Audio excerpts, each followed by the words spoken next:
Bonsoir à tous, nouveau numéro du Sky Eco, le magazine qui vous raconte les aventures économiques du territoire de Saint-Quentin en Yvelines.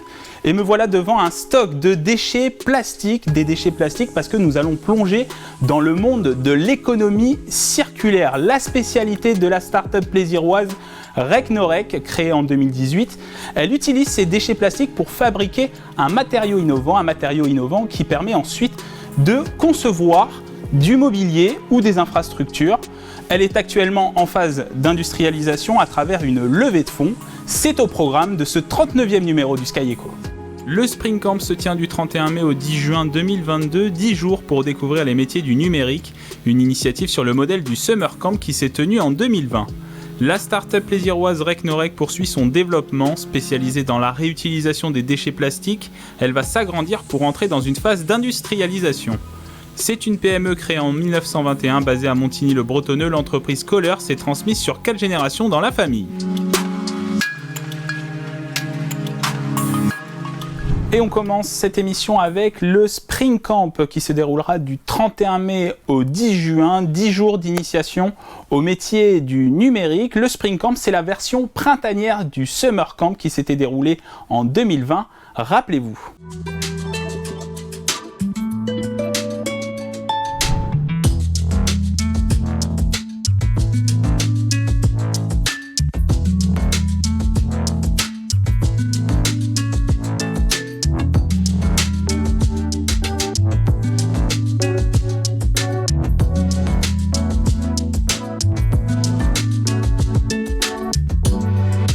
J'ai appris en fait que la cybersécurité, c'était pas que du script, etc. Il y avait aussi pas mal de décryptage.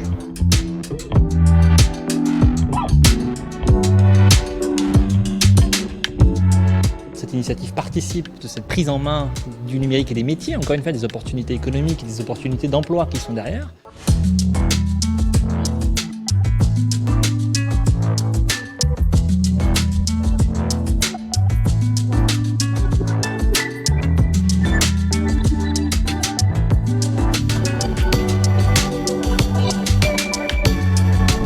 Et si vous êtes intéressé par cette initiation au métier du numérique, n'hésitez pas à vous inscrire sur le site internet qui s'affiche en bas de l'écran.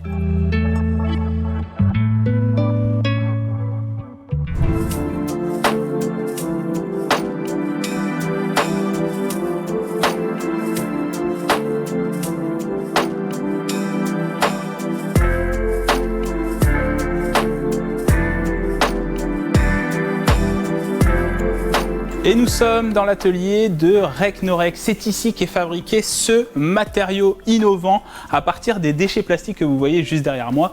Et pour en parler, nous sommes avec la fondatrice de Recnorec, Hugoline Soler. Bonjour. Bonjour Nicolas.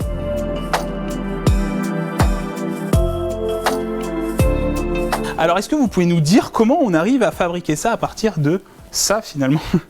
Oui, et en fait c'est un processus dont je ne vais pas détailler toutes les étapes parce qu'il y a une grosse étape de confidentialité en raison du caractère très innovant et relativement simple finalement de notre solution puisqu'on s'inscrit dans la low-tech à des fins de minimiser les coûts, de simplifier la maintenance et globalement d'être dans un processus très facilement déployable dans de nombreux territoires. Donc c'est un processus qui passe évidemment par une étape de broyage des déchets plastiques pour en faire des miettes sans lavage et sans tri préalable. Ensuite, ces miettes, on va les associer entre elles pour obtenir les bonnes propriétés du matériau afin d'obtenir les planches que vous avez montrées par un processus globalement de type thermomécanique. On travaille la température des plastiques et on les malaxe de façon à arriver à un produit qui va pouvoir prendre la forme qu'on lui donne, soit de planchettes, soit comme le font beaucoup des profilés. Nous aussi, ici, on va développer un procédé particulier qui va aller vers du format plan de la planche pour se destiner à être utilisé à la place de planches de bois traditionnelles. Actuellement, vous êtes en pleine levée de fonds. Une levée de fonds qui va servir à quoi finalement ? Alors cette levée de fonds, là ici on ne peut pas tout vous montrer, mais on est dans un espace qui est très petit, on a 75 mètres carrés et on est vraiment à l'étroit, il y a beaucoup de déchets parce qu'on travaille sur beaucoup de matériaux différents. Et ce qu'on a besoin maintenant, c'est de faire notre preuve à une échelle industrielle, certes encore à une échelle relativement réduite, on va commencer par 300 puis 1000 tonnes par an, donc c'est un vrai changement par rapport à ce qu'on fait aujourd'hui, et pour ça il faut des machines, il faut un local, il faut une organisation complète qui nécessite évidemment des fonds, et c'est cette levée de fonds qu'on a engagée sur la plateforme We Do Good, parce que Recnorex c'est un projet citoyen qui dès le départ a été soutenu à fond par les citoyens, qu'ils soient de Plaisir Saint-Quentin ou même de France, et de fait on souhaite que la valeur ajoutée financière bien sûr apportée par le produit et toute cette démarche soit plutôt partagée avec les citoyens, donc on leur propose de participer à cette levée de fonds. Et si vous souhaitez participer à l'aventure Recnorex, le site internet pour participer à cette levée de fonds s'affiche en bas de l'écran. Recnorex, c'est combien de personnes aujourd'hui et puis on retrouve quel type de profil ? Alors aujourd'hui, on est une équipe de 14 personnes réparties au niveau statut entre des stagiaires, des alternants et des permanents bien sûr. On est on va dire un tiers d'équipe technique, recherche et développement et production, un tiers d'équipe commerciale et communication et un petit tiers équipe administrative et direction. On essaye d'avoir un peu tous les métiers et on a une équipe très jeune et très dynamique. Et puis Recnorex, c'est pas seulement l'interne, c'est aussi l'externe, puisque vous travaillez aussi avec des partenaires. Et on a rencontré justement le menuisier Mathieu Lafont, basé à Plaisir. Il travaille avec vous, il travaille sur votre matériau. Regardez. Bonjour, je m'appelle Mathieu Lafont, je suis artisan menuisier plasturgiste, basé à Plaisir. Je travaille le bois, les matières plastiques.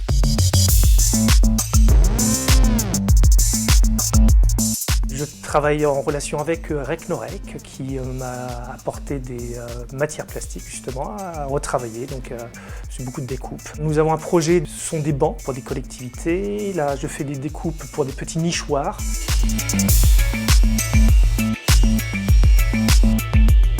C'est intéressant parce que c'est une autre façon de travailler, c'est encore des techniques un petit peu différentes. Comme c'est un mélange de matières plastiques, il y a d'autres précautions à prendre, pas les mêmes vitesses, pas forcément les mêmes outils. L'idée, c'est de participer un petit peu à ma petite échelle. Comme c'est un matériau que je connais pas très bien, pour pouvoir faire des gros chiffrages et des choses comme ça. Donc pour l'instant, on travaille en collaboration, puis un jour on mettra un prix dessus, puis ça sera beaucoup plus facile. Ce que j'ai déjà fait pour Recnorex, ce sont des prototypes de porte-documents réglables. Il y avait un petit peu de métal, pas beaucoup de leurs matériaux plastiques. On a fait des essais de découpe, des essais de rabotage pour voir comment rendre le matériau avec des aspects de surface différents.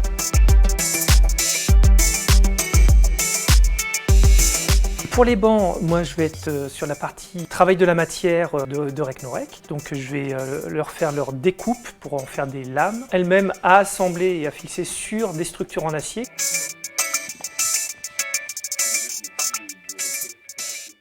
Toujours en compagnie d'Hugoline Soler, dirigeante de Recnorex, et nous avons rejoint les bureaux de la start-up juste à côté de l'atelier. Alors nous venons de le voir, vous avez un partenariat avec le menuisier Mathieu Lafont, c'est un Plaisirois. Comment vous avez fait ce contact ? En fait, l'année dernière, on avait un alternant qui avait comme mission de faire le tour des partenaires locaux en menuiserie, en métallerie, qui pouvaient nous aider à concrétiser la réalisation des objets qu'on commercialise. Et donc, il a rencontré Mathieu Lafont qui s'est montré très motivé par ce projet, qui prend encore plus de sens du fait de son installation à Plaisir. Donc, on est d'ailleurs en recherche permanente de partenaires nouveaux pour transformer, découper, aménager, créer des objets, histoire de répondre à des demandes de produits plus ou moins originaux, du prototype ou de la série. Donc quel type de profession parce que là on parle d'un menuisier, mais vous recherchez quel type de partenaire ? On cherche des métalliers, des aménageurs paysagistes qui pourraient créer des aménagements extérieurs. On cherche, oui évidemment des menuisiers, des gens qui sont spécialisés dans la découpe aussi, puisque nous notre vocation elle n'est pas de créer tout ça en interne, mais de le faire avec des partenaires spécialisés. Et donc voilà, toute activité qui peut être amenée à travailler le bois, des fabricants d'objets en grande série, pour le jardin, pour la maison. On étudie tout ça parce qu'on a beaucoup de demandes très diverses en fait. Alors on vient de découvrir ce que vous faites dans l'atelier, la conception du matériau. Là on a le matériau directement produit, qu'est-ce qu'on peut en faire ensuite? On voit différents objets autour de nous là, on peut faire beaucoup de choses avec ce matériau. Oui, on peut faire beaucoup de choses. En fait, l'idée est assez simple, hein, c'est se projeter dans l'utilisation habituelle du bois.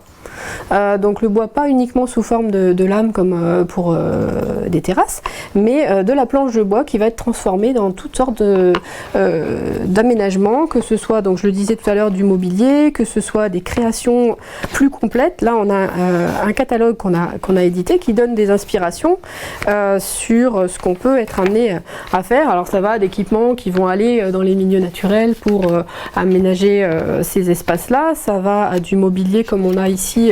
Des bancs ici, c'est ça? Notre gamme modulaire, ouais. Le projet qui est en train de se finaliser, c'est l'installation de gradins. Donc c'est plutôt un habillage de gradins en béton qui vont être couverts avec notre matériau pour un effet de confort et un effet esthétique vraiment joyeux, puisqu'on a designé un matériau exprès pour Dans cette quel commande. établissement?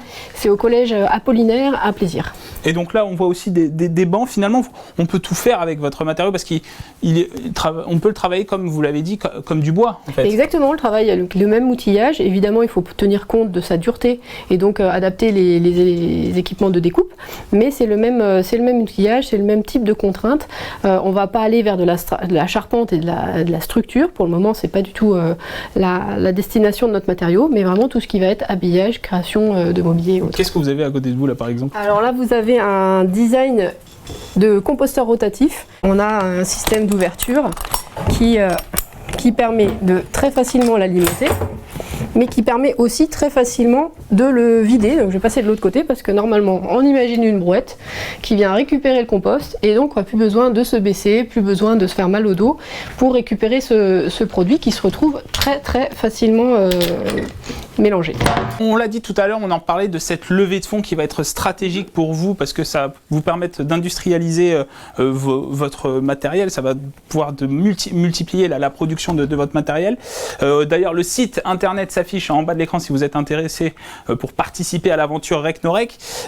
Quels sont les défis après cette levée de fonds de Recnorec? Alors les défis, c'est comme pour n'importe quelle activité de production d'un produit innovant, hein, c'est le cas de notre matériau, c'est de le commercialiser suffisamment pour pouvoir aspirer, j'aime bien cette image, d'aller aspirer les déchets plastiques et donc pouvoir traiter un maximum de ces déchets et dépolluer au maximum. Donc nous, ce qu'on recherche aujourd'hui, c'est à construire des collaborations avec des entreprises ou des consommateurs finaux, que ce soit des collectivités, des entreprises ou des particuliers, pour qu'ils s'habituent à utiliser ce matériau dans leurs aménagements courants et qu'ils soient demandeurs de cette consommation de déchets au travers de ces planches. Eh bien merci Hugoline Solaire. Merci beaucoup. Je rappelle, dirigeante et fondatrice de Recnorec, et le Sky Eco se poursuit à plaisir chez Recnorec.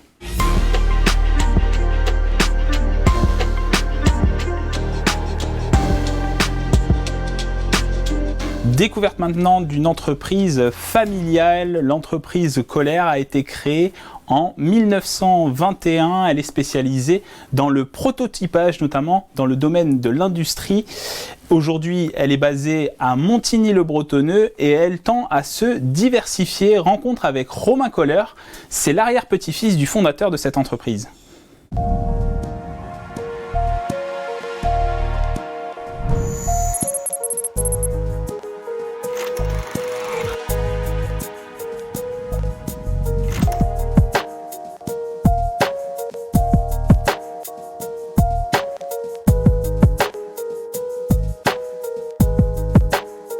Je m'appelle Romain Kohler, je dirige l'entreprise Kohler, située à Montigny-le-Bretonneux. Notre entreprise a été créée en 1921 par mes arrière-grands-parents, puis transmise de génération en génération.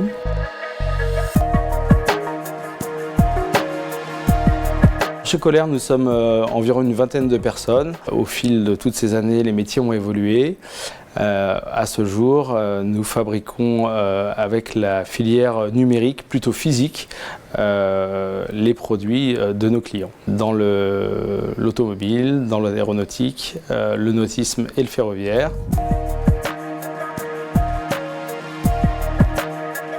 Notre notre activité principale, c'est effectivement de la R&D, c'est-à-dire que nous modélisons des formes pour nos clients, donc la recherche de formes, mais pas seulement. Depuis quelques années, on se diversifie dans d'autres domaines, notamment nous usinons des pièces en carbone pour nos clients. Notre vraie valeur ajoutée, c'est d'être une PME avec les moyens d'un grand groupe, c'est-à-dire que nous avons du matériel de haute technicité, de pointe. On essaye de rester à notre taille et bien performant en investissant pour être à la pointe de ce qui se fait en termes de matériel. Notre stratégie sera plutôt de diversifier notre panel client, c'est-à-dire qu'à une époque on était très automobile, on s'est diversifié dans le nautisme, puis dans l'aéronautique et dans d'autres domaines assez divers. C'est la fin de ce numéro chez Recnorec. Merci de l'avoir suivi. Une émission que vous pouvez revoir en replay sur notre site internet ou sur l'application mobile. À bientôt sur TV78.